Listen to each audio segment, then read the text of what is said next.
બદતર હાલત છે। આઝાદીના 78 વર્ષ થઈ ગયા। 78 વર્ષ પછી પણ જ્યારે આદિવાસી સમાજ સાંજના બેટકના રોટલા માટે મજૂરી જાય ત્યારે જ ચૂલો સળગાવતો હોય તો આવી આઝાદીને હું માનતો નથી। આપણા યુવાનો રોજગારી માટે આંદોલનો કરતા હોય, બાળકોના શિક્ષકો માટે અમે આંદોલનો કરતા હોય, આ વિસ્તારના રસ્તાઓ માટે આંદોલનો કરવા પડતા હોય, દવાખાનામાં ડોક્ટરો અને સાધનો માટે આંદોલનો કરવા પડતા હોય, તો આ કોની આઝાદી છે? આ ઉદ્યોગપતિઓની આઝાદી છે, તમારા અને અમારા જેવા ગરીબોની આઝાદી નથી। જાણી લો સાથીઓ, આજે સરકાર કહે છે અમે વિકાસ કરીએ છીએ, આદિવાસીઓનો વિકાસ કરીએ છીએ, દેશનો વિકાસ કરીએ છીએ, દેશમાંથી ગરીબી અમે પૂરી કરી દઈશું 2024 સુધીમાં। ત્યારે આ સરકારોને કહેવા માંગુ છું, દેશમાં તમે 80 કરોડ ગરીબોને અમે અનાજ આપીએ છીએ એવા દાવા કરો છો। એક બાજુ તમે 80 કરોડ લોકોને અમે અનાજ આપ્યું અને એક બાજુ ગરીબી અમે ખતમ કરી, તો શું અનાજ પાકિસ્તાન વાળાને આપવા ગયેલા છો તમે? આ પોકળ દાવા કરવામાં આવે છે વિકાસના નામે અમૃત મહોત્સવો કાઢવામાં આવે છે, પોતાના બ્રાન્ડિંગ કરાવવા, પ્રચાર કરાવવા, પ્રસાર કરાવવા માટે મોટા મોટા કરોડોના બેનરો લગાવીને કરોડો રૂપિયાના ધુમાડા કરવામાં આવે છે। ત્યારે સાથીઓ, આ પરિસ્થિતિ આપણી છે, જાગવું પડશે। અમને કઈ પદ પ્રતિષ્ઠાની કઈ પડી નથી। અમે જયારે પદ પ્રતિષ્ઠા પર નહોતા ત્યારે પણ આ વિસ્તારના લોકો માટે લડ્યા છે અને જેલોમાં પણ અમે ગયા છે। આજે પદ પ્રતિષ્ઠા પર છે ત્યારે પણ લડીએ છીએ, જેલોમાં પણ જઈએ છીએ। ફરી પણ પદ પ્રતિષ્ઠા પર નહીં રહીશું તો પણ ગળુસેશ્વર હશે, કેવડિયા હશે કે નાંદોદ હશે, જ્યારે પણ અમને બોલાવશે અમે લડીશું ને જેલોમાં જવાનું થશે ત્યારે પણ કોઈનાથી ડરીએ નહીં। કેમ કે અમે લોકોના કામ કરવા માંગીએ છીએ, લોકોને ન્યાય આપવા માંગીએ છીએ। સાથીઓ, 2015માં હું અધિકારી હતો, ખેતીવાડી અધિકારી। આજે મારી સાથેના બધા ટીડીઓ બની ગણતરી થાય છે। કેવા જિલ્લામાં ગણતરી થાય છે? અતિ પછાત જિલ્લામાં ગણતરી થાય છે। અને વાત સાચી છે, જ્યાં વિશ્વની સૌથી ઊંચી પ્રતિમા હોય અને એ જિલ્લાને અતિ પછાત જિલ્લાની ગણતરી થતી હોય તો મેં તો કેમ છું, જેની સરકાર છે અને જે નેતાઓ અહીંયા અમારી સરકાર કરે છે એવા બધા જ નેતાઓએ કાં તો રાજીનામા આપી દેવા જોઈએ સરકારમાંથી, કાં તો ઢાંકણીમાં પાણી લઈને ડૂબી મરવું જોઈએ।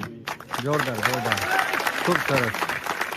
અરે, જે નર્મદા ડેમના પાણીથી તમે આખા દેશમાં મત માંગો છો, જે નર્મદા માતાના નામે તમે આખા દેશમાં મત માંગો છો અને સરકારો બનાવો છો, એ નર્મદાના લોકો આજે પોતાના પાક અતિવૃષ્ટિમાં ખલાસ થઈ જાય છે।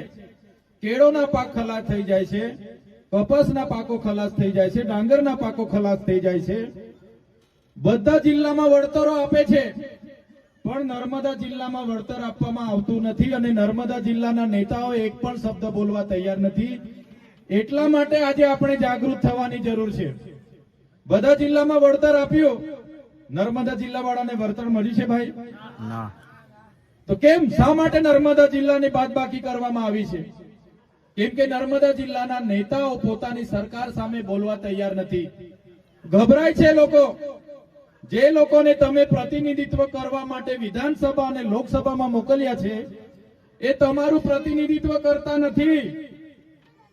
એ લોકોની પોતાની ટિકિટની ચિંતા છે, એટલે જ્યારે સરકાર એમને કે ઊંચી આંગળી કરો તો જ ઊંચી આંગળી કરે છે। તમારી સમસ્યા માટે તમારા નેતા બોલતા નથી।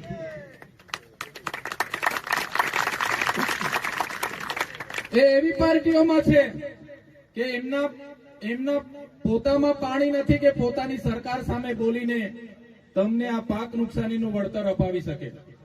એમનામાં પાણી નથી કે તમને આ નર્મદા ડેમનું પાણી અપાવી શકે।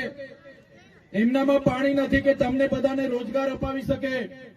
એમનામાં પાણી નથી કે આ ખોટા આદિવાસીના દાખલાઓ બીજા લોકો લઈને બેઠા છે એ લોકોને ન્યાય અપાવી શકે। એમનામાં પાણી નથી કે તમારું આયુષ્માન કાર્ડ આપણા નર્મદા જિલ્લામાં ચલાવી શકે।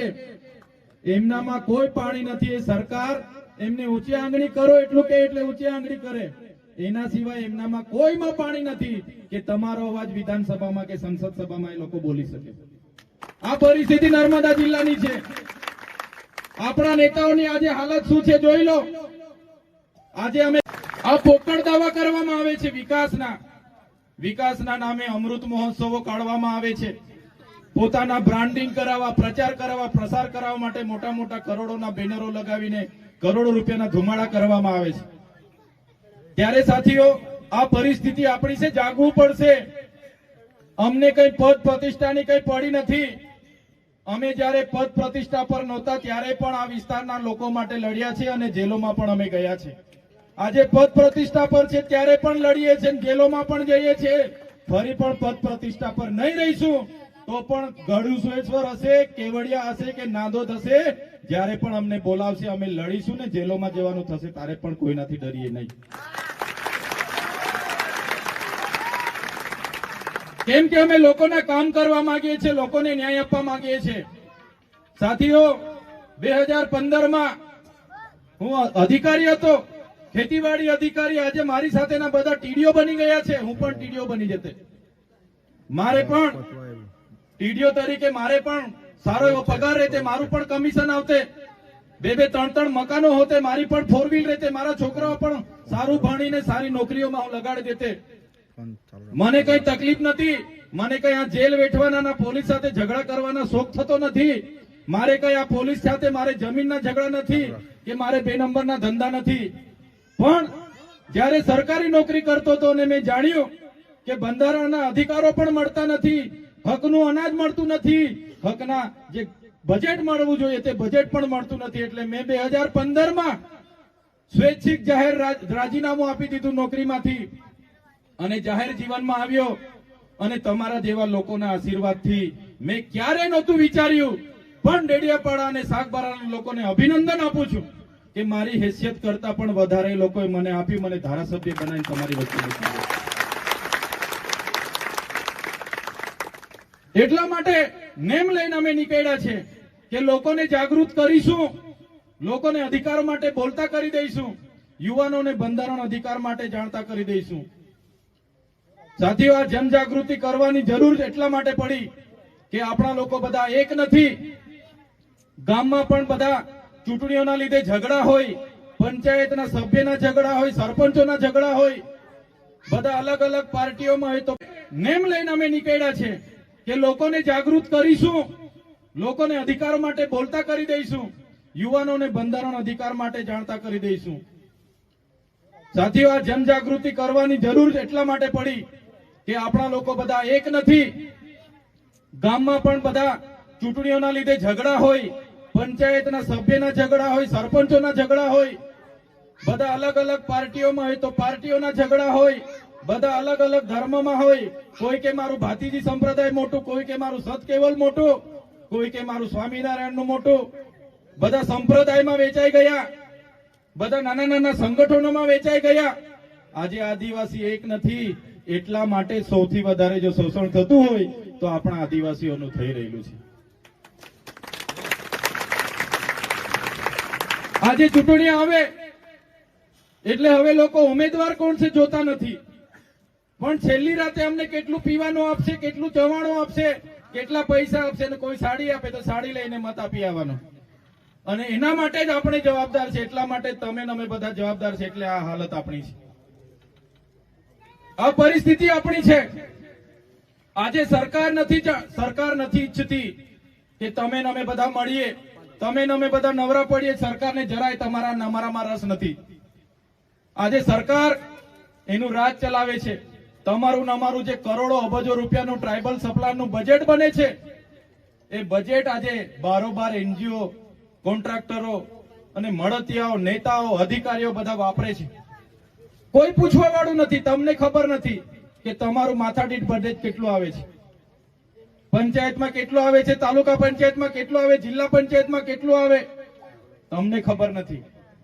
આપણા વિસ્તારમાંથી આપણે આટલું બધી રેતી રોયલ્ટી જમા થાય, આપણે ટેક્સ, તમે 1 લીટર પેટ્રોલ ભરાવો એમાં પણ તમારી ટેક્સ જમા થાય છે, તમે માચીસ લો એમાં પણ તમારા ટેક્સ જમા થાય છે. એ જ પૈસા બધા ભેગા થઈને આપણું બજેટ આવે અને એના આખલાઓ ચરી જાય. કેમ ચરી જાય આખલાઓ? કેમ કે તમે અમે જાગૃત નથી એટલે ચરી જાય છે. જાગૃત થવું પડશે, એક થવું પડશે. સરકારને ખબર છે કે આ લોકો ભેગા થઈ જશે, જાગી જશે, તે દિવસે એમના અધિકારો માંગશે, બંધારણના અધિકારો માંગશે, રોજગાર માંગશે, તે દિવસે ખેડૂતો ભાવ માંગશે, વિકાસના કામ માંગશે, ઝૂંપડા માંગશે, રોડ માંગશે, રસ્તા માંગશે. એટલે તો આપણા વિસ્તારોમાં શિક્ષકો નથી મુકતા. લોકો શિક્ષકો માટે ધારાસભ્ય તરીકે અમે ધરણા પર બેઠા, છતાંય આમનું પેટનું પાણી નથી હલતું.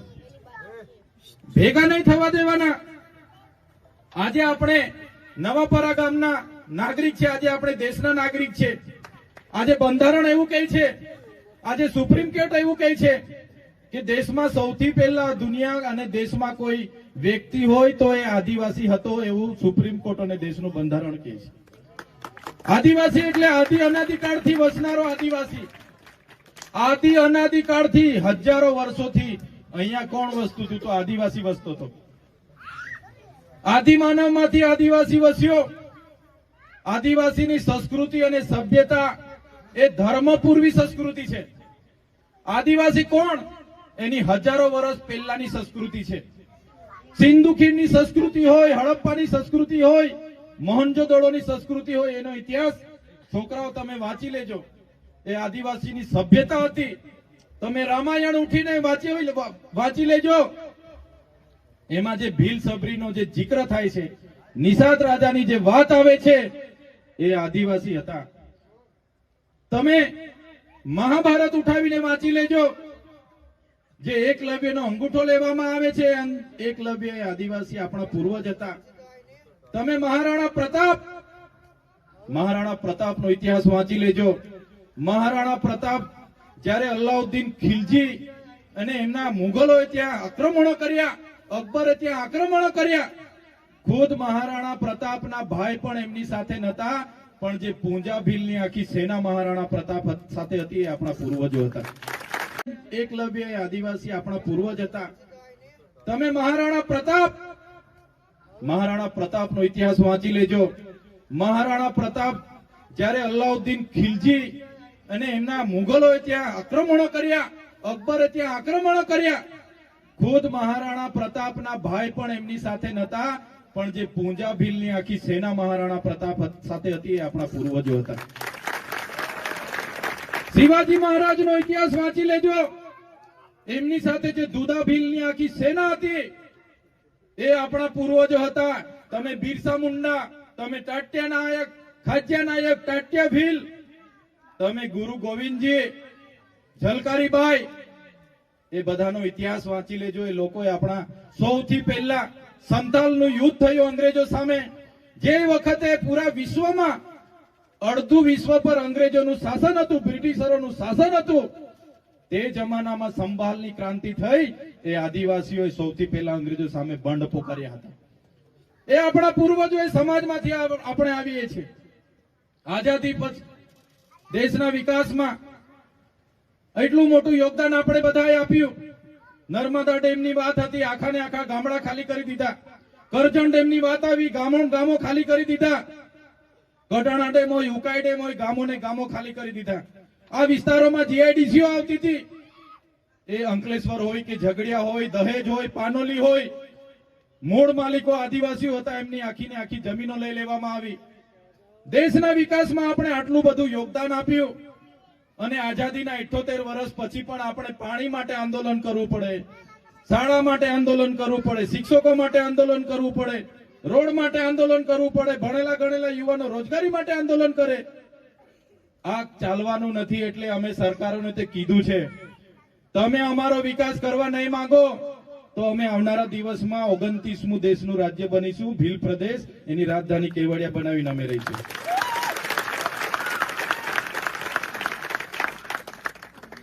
કેમ આદિવાસી, શા માટે આદિવાસીઓનો વિકાસ નથી થતો? માત્ર ને માત્ર મત બેંક તરીકે ઉપયોગ કરવામાં આવે છે. એટલે આપણે જાગવું પડશે. પહેલા નોટબંધીના નામે આપણને લાઈનો પર કરી દીધા. કેટલા લોકો નોટબંધીમાં મરી ગયા. આપણને કીધું કે ભાઈ નોટબંધી થશે, વડાપ્રધાને કીધું કે તમને બધાને ખાતામાં 15 લાખ રૂપિયા આવશે. આવ્યા છે ભાઈ કોઈના ખાતામાં 15 લાખ રૂપિયા? 15 લાખ રૂપિયા આવ્યા? પાછળ વાળા બહેનો બોલતા નથી. આવ્યા હોય તો કેજો, નહીં તો અમે ખોટા પડીશું અહીંયા. નોટબંધીના નામે 2-3 વર્ષ સુધી લાઈનો પર કરી દીધા. કોરોનામાં 2 વર્ષો આપણા લોકો એટલા હલવાયા, આપણે નોકરી નહીં જવાનું, બારમું નહીં કરવાનું, ભજન નહીં કરવાનું, મયતમાં ભેગા નહીં થવાનું, ખેતરે નહીં જવાનું, અને એ લોકોના રેલીઓ હોય એટલે કોરોનાને પણ રજા. આવી સિસ્ટમ આ લોકોએ આપણને હેરાન કરવા માટે બોલાયેલી છે. પોલીસ વાળાને કે આટલો દંડ ઉઘરાવવાનો ટાર્ગેટ. આ સરકારો સામે આપણે એટલા માટે જનજાગૃતિ કરવી પડશે. આગળ નહીં જાગીશું તો બીજો કોઈ વાયરસ હજુ તૈયાર કરી મૂકે છે. આ લોકો આવશે 2 મહિના પછી, પાછી પણ આ જ હાલત થવાની છે. એના માટે કહીએ છીએ કે જનજાગૃતિ હશે, તમે ને અમે બધા જાગીશું તો આપણે બચીશું. નહીં તો હાથ ધોવડાવીને ગાંડા કરી નાખશે, પણ આપણો ઈલાજ આવવાનો. એટલા માટે આ જનજાગૃતિ છે. આપણી એટલી બધી યોજનાઓ છે, વૃદ્ધ પેન્શન, વિધવા પેન્શન, આવાસની યોજના હોય, ટોયલેટની યોજના હોય, રોડ રસ્તાની યોજના હોય, ખેડૂતો માટે દાતરડીથી લઈને ટ્રેક્ટર સુધીની યોજના છે. ખેડૂતને પાઇપો જોઈએ, ટીકમ પાવડા, તગારા જોઈએ, એન્જિન જોઈએ, તાડપત્રી જોઈએ, દવા છાંટવાનો પંપ જોઈએ, કલ્ટી જોઈએ, પ્લાવ જોઈએ, રોટાવેટર જોઈએ, ટ્રેક્ટર જોઈએ, ડાલુ જોઈએ. કોઈ ખેડૂતને સ્માર્ટ મોબાઈલ જોઈએ, એના માટે પણ યોજના છે. પણ મારા હારા આ નેતાઓ ક્યારે આપણને બતાવતા નથી. ગામમાં એપીએલ બીપીએલ ની યોજના આવે, સર્વે આવે, એક ઘરે બેહે, આ છગનને એપીએલ કરી દો, આ મગનને બીપીએલ કરી દો, પેલા સોમજીને એપીએલ કરી દો. એક ઘરે બેહીને સર્વે કરીને જતું રહેવાનું. એટલે ગરીબ છે એ ગરીબ જ રહે, અને જે બજારમાં કાયમ જતા હોય એ લોકોના માણસો હોય એને બધા લાભો મળે, ને ઝૂંપડું બી મળે, ને ઝાંઝરું બી મળે, ને બોર બી મળે, ને બધી યોજના એને લઈ જાય. પણ ગરીબનું કોઈ બેલી નથી થતું. એટલા માટે આપણે જાગવું પડશે. આ વખતે પણ હમણાં આવાસના સર્વે કરાવવાના છે. ગામમાં સર્વે વાળા આવે એટલે વડીલોને વિનંતી કરું છું, એને ગામમાં નાના મોટા બધા જ ઘરે ફેરવો. કોણ એપીએલ છે, કોણ બીપીએલ છે, કોને ઝૂંપડું તમામ બાકી છે પહેલેથી, એનું નામ પહેલા લખાવો, એને પહેલા લાભ આપો. એ પરિસ્થિતિ આપણે જાતે કરવું પડશે. બહેનો માટે પણ ગાયની યોજના છે, ભેંસની યોજના છે, બકરાની યોજના છે, મરઘાની યોજના છે, બધા જ પ્રકારની યોજના છે. સીવણ મશીન જોઈએ, શેરડી પીલાવાનું મશીન જોઈએ, જેટલી જોઈએ એટલી યોજનાઓ છે. પણ આપણા નેતાઓ ક્યારે આપણને બતાવતા. યુવાનો માટે રોજગારી ચાલુ કરવા માટે ઝેરોક્સ મશીન ખોલવું હોય, સલૂન ખોલવું હોય, ઓનલાઈન કરવું હોય, સરકારી મંડળી બનાવવાની હોય, એગ્રો બનાવવાનો હોય, કરિયાણું ખોલવું હોય, કોન્ટ્રાક્ટનું રજીસ્ટ્રેશન કર, બધી પ્રકારની યોજનાઓ છે, બધી પ્રકારની લોન પણ મળે છે. પણ આપણા નેતાઓ ક્યારે તમને બતાવવાના? કેમ કે એમને તો મોટા મોટા મારવાના. હવે ખેડૂત રજીસ્ટ્રેશન કરાવવા મોકલી આપે, એમાં 2 મહિના આટા મારવાના. થાય છે કે નથી થતું? અને એ લોકો કહે કે ભાઈ અમારી પાર્ટીમાં જોડાઓ, ઘરે બેઠા મિસ કોલ મારો અને અમારી પાર્ટીમાં જોડાઈ જાઓ. સરકાર કહે છે કે નથી કહેતી? કહે છે કે નથી કહેતી? તો સરકાર શું કામ કેવાયસી માટે લાઈનો પાડે છે ભાઈ? શું કામ રજીસ્ટ્રેશન માટે લાઈનો પાડે છે? શું કામ અપડેટ કરાવવા લાઈનો પાડે છે? તમારે આધાર કાર્ડ અપડેટ કરાવવું હોય, રેશન કાર્ડ કેવાયસી કરાવી હોય કે ખેડૂત રજીસ્ટ્રેશન કરાવે તો ઘરે બેઠા મિસ કોલ મરાવો ને. અમને એવી સ્કીમ લઈ આવો કે ઘરે બેઠા મિસ કોલ મારીને થઈ જાય. શું કામ અમારે 2 મહિના લાઈનો પર રહેવાનું? ત્યારે આજે આદિવાસી હોય, દલિત હોય, માઇનોરિટી હોય, રાજપૂત હોય, પટેલ હોય, બધા લોકોને છૂટા છવાયા ખોટી રીતે પણ લડાવવામાં આવે છે. એક થવા દેવામાં આવતા નથી. આટલી બધી યોજનાઓ છે છતાં લાઈનો પર, બેંકમાં જાઓ લાઈનો, મામલતદારમાં જાઓ લાઈનો, તાલુકા પંચાયતે લાઈનો, ગામ પંચાયતે લાઈનો, બધી જગ્યાએ લાઈનો, દવાખાને લાઈનો. હવે અનાજ લેવા જઈએ તો પણ લાઈનો છે કે નથી?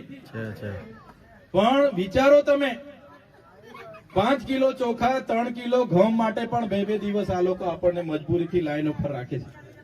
રાખે છે કે નથી રાખતા? આ મજબૂરી પેદા કરી છે. સુપ્રીમ કોર્ટ કહે છે કે આદિવાસી મૂળ માલિક, આપણું બંધારણ કહે છે કે મૂળ માલિક, આપણો ઇતિહાસ કહે છે કે મૂળ માલિક, અને મૂળ માલિકની અડધી જિંદગી તો લાઈનોમાં પતી જાય છે. મૂળ માલિકને અહીંયા કેવડિયામાં બાંધીને મારી નાખ્યા કે નથી મારી નાખ્યા? કોઈ આપણો નેતા બોલ્યો છે? નર્મદાનું પાણી કચ્છ સુધી લઈ જાય એને મેં કેમ તમે કાશ્મીર સુધી લઈ જાઓ, અમને વાંધો નથી, પણ નર્મદાને આપો ને.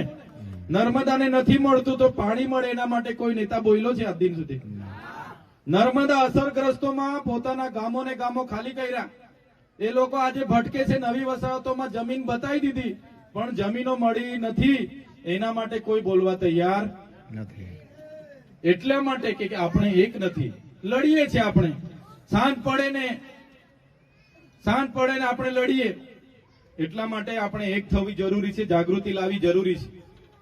મારા યુવાનો, વડીલો, માતા બહેનો બધાને વિનંતી છે, આવનારા દિવસોમાં આપણા યુવાનોને કઈ દિશા આપીએ. આપણા પર જે કુરિવાજો છે, કુટેવો છે, અંધશ્રદ્ધાઓ છે, ખોટા ખોટા વ્યસનો છે, એ બધું હવે મહેરબાની કરીને કાઢવું પડશે. આપણે કાઢવું પડશે, નહીં તો આપણો ઉદ્ધાર થવાનો નથી. શિક્ષણ સિવાય કોઈનો ઉદ્ધાર થવાનો નથી. એટલે મારા વડીલો, મારા યુવાનોને મારે બે હાથ જોડીને માથું નમવાની વિનંતી છે. 2 રોટલી ઓછી ખાજો, પણ આપણા બધા બાળકોને આપણે ભણાવવું પડશે. 2 રોટલી ઓછી મળશે ચાલશે, પણ બાળકોને ભણાવો. નાના બાળકોને મજૂરીએ મોકલી દેવાના, ખેતરે મોકલી દેવાના. નાના બાળકોને 15 દિવસે પદયાત્રામાં મોકલી દેવાના. એટલે વડીલોને પણ કેમ છો, આ તમારી ને અમારી બધાની જવાબદારી છે. ભણવાના ટાઈમે ભણાવો બાળકોને. કેમ મજૂરી મોકલો છો? કેમ ઢોર ચારવા મોકલી આપો છો? કેમ ઘર હાંચવા બેહાડી દેવ છો? કેમ પદયાત્રામાં 15 દાડે મોકલી આપો છો? આવા ધંધા ચાલશે, ક્યારે આપણો ઉદ્ધાર થવાનો નથી. આપણા બાળકોને ભણાવશો તો જ આપણા બાળકોને, આપણા પરિવારનો ઉદ્ધાર થવાનો છે. જે યુવાનો સ્પર્ધાત્મક પરીક્ષાની તૈયારી કરે છે, એમને પણ મારે વિનંતી છે, તમે તૈયારી કરો. તમારો આ ભણવાનો સમય છે. નોકરી મેળવો, ધ્યેય રાખો કે મારે નોકરી કરવી છે. પ્રેક્ટિકલ કરો, વાંચો, પડો. 2 વર્ષ 3 વર્ષ મહેનત કરો તો લાગશો. ને રાતે રોકીસ્ટાર કાં આવી, ઝંકર બેન્ડ કાં આવી, બાઇકો લઈને પહોંચી જવાનું. 11 વાગ્યાથી 5 વાગ્યા સુધી નાચવાનું. પેલો બેન્ડ વાળો 5 વાગે બંધ કરે એટલે પાછું કે હજુ ચાલુ કરાવો. ત્યારે આપણો, તમારો ને અમારો ઉદ્ધાર થવાનો નથી. બેન્ડ વાળા ભાઈઓ એ પણ 5 સુધી વાગે બગાડશે તો પણ આપણા યુવાનો પર એટલી શક્તિ છે કે થાકે નહીં. એને હજુ નાચવાનું જોઈએ. પણ મારા યુવાનોને વિનંતી કરું છું, એ શક્તિનો ઉપયોગ દોડવામાં કરો, વાંચવામાં કરો, નોકરી મેળવવામાં કરો, તો તમારા પરિવારનો ઉદ્ધાર થશે. આજે તમારા પપ્પા, મમ્મી પપ્પા થોડું કમાતા હશે એટલે R1 બાઇક લઈ આપશે, KTM બાઇક લઈ આપશે, આઈફોન લઈ આપશે. કાલે ઉઠીને એમને તમારે સંભાળવાના છે. એટલા માટે તમારું કેરિયર બનાવો. અનેક કુપ્રથાઓ છે, દહેજની પ્રથા છે, દારૂના વ્યસનો. સાંજ પડે એટલે દારૂવાળાને ત્યાં મેળો ભરાઈ જાય, દેશી દારૂવાળાને ત્યાં. એ પણ આપણે બંધ કરવું પડશે ને. એકાદ દિવસે મેં આવીશ. આ બધી બહેનો તૈયાર છો ને? આપણે રેડ પાડીએ. અહીંયા બહેનો તૈયાર છો ને મારી હાથે? આ બધા મારાથી નારાજ થાય તો કઈ વાંધો નહીં, પણ આપણે રેડ પાડીએ અહીંયા. કેમ ભાઈ આટલી બધી વ્યસનો જોઈએ આપણને? એટલા માટે તમે આજે દેશમાં જોઈ લો. આપણે હજુ અમે વસાવા, અમે તળવી, અમે ગામી, અમે ચૌધરી, અમે રાઠવા, અમે ડામોર, હજુ ડામોરમાં નામા લડાઈએ છીએ. આજે આપણા જ આદિવાસીઓની મીણા કોમ્યુનિટી જે રાજસ્થાનમાં રહી છે, અમે ત્યાં પણ મિટિંગો કરવા જઈએ છીએ. મધ્યપ્રદેશમાં પણ, મહારાષ્ટ્રમાં પણ, દાદરા નગર હવેલી હોય, દમણમાં પણ મિટિંગો કરીએ છીએ.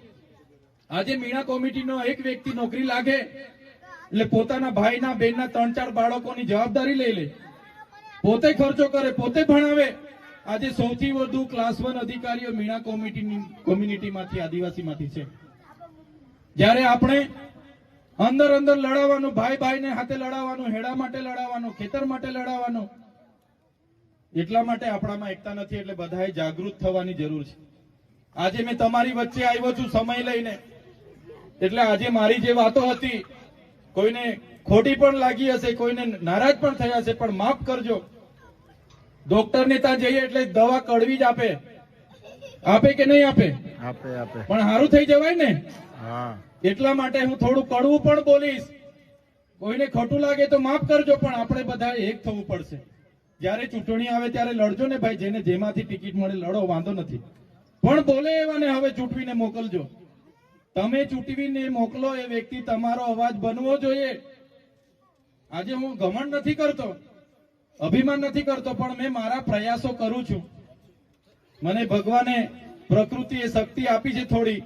ધારાસભ્ય બનાવ્યો છે તો અમારા લોકો માટે હોય કે ગુજરાતના લોકો માટે બોલું છું. વેઠવું પણ પડે છે, જેલમાં પણ લઈ જાય છે, પણ ખોટું એટલે ખોટું. એમાં ચાલે નહીં ભાઈ. તમારી સાથે પણ ખોટું ભવિષ્યમાં કોઈ કરશે, તમે અમને બોલાવશો તો અમે રાતે 12 વાગે પણ તમારે ત્યાં આવીને લડશું એ લોકો સાથે. કેમ કે અમે અમારા અધિકારો જાણીએ છીએ. અમે 150 પોલીસ હોય તો બી અમે બોલીએ છીએ. પોલીસના અધિકારો શું છે અમને ખબર છે, અમારા અધિકારો શું છે અમને ખબર છે. એના માટે તમારે જાગૃત થવું પડશે. નહીં તો તમે રસ્તે ચાલશો તો તમને હોમગાર્ડ પણ 500 રૂપિયા માંગી લેશે. ખબર જ નહીં પડે કોના શું અધિકાર છે. ટીઆરબી ના શું અધિકાર છે, હોમગાર્ડ ના શું અધિકાર છે, કોન્સ્ટેબલ ના શું અધિકાર છે, કોને દંડ ઉઘરાવવાનો પાવર છે, કોને મેમો લખવાનો પાવર છે, એ તમને ના ખબર હોય તો તમને જીઆરડી પણ તમારી પાસેથી 500 ઉઘરાવી જાય. થાય છે કે નથી થતું? એટલા માટે જાગવું જરૂરી છે. આટલા આઝાદીના 78 વર્ષમાં ડેમોમાં જમીનો ગઈ, રોડોમાં જમીનો ગઈ, નહેરોમાં જમીનો ગઈ, રેલવેમાં જમીનો ગઈ, મોટી મોટી હાઈ ટેન્શન લાઈનો ખેંચાઈ, એમાં પણ જમીનો આપણી પાસે પૂછ્યા